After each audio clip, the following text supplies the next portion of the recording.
Alright, today we're going to replace the Evap purge solenoid on this 2010 Honda Odyssey EX-L.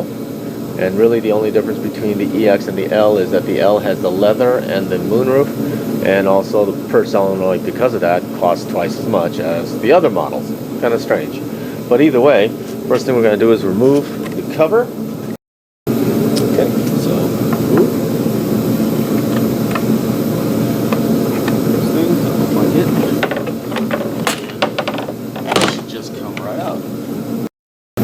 So there's the surge solenoid.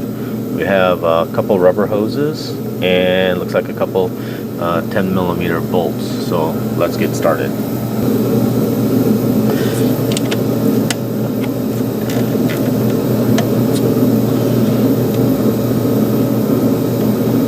And get in here so I can get in here. Yeah, that's kind of awkward.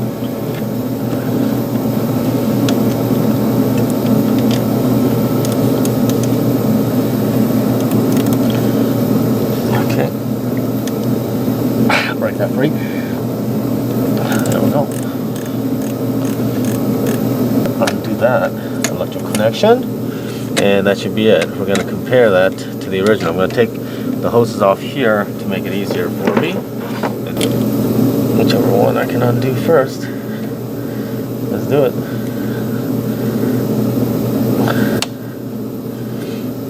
Oh.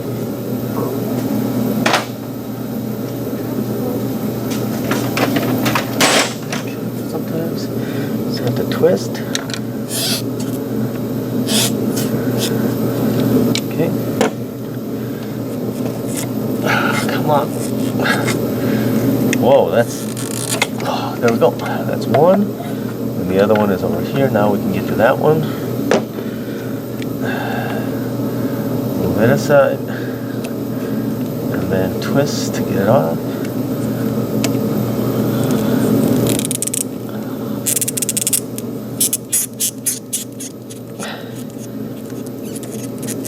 There we go. And let's compare that. Let's compare that to the new one.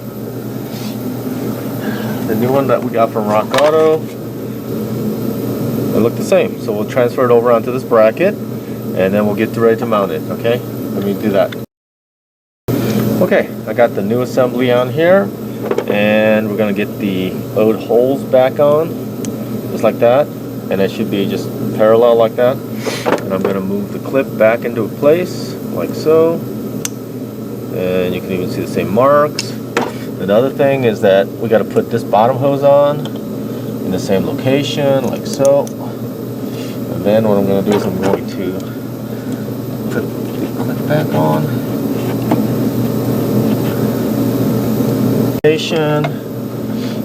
And then when we put it back together, like that, the hose should line up here. And I can get this hose back on. Okay, there we go. Okay, there we go. Everything's lined up.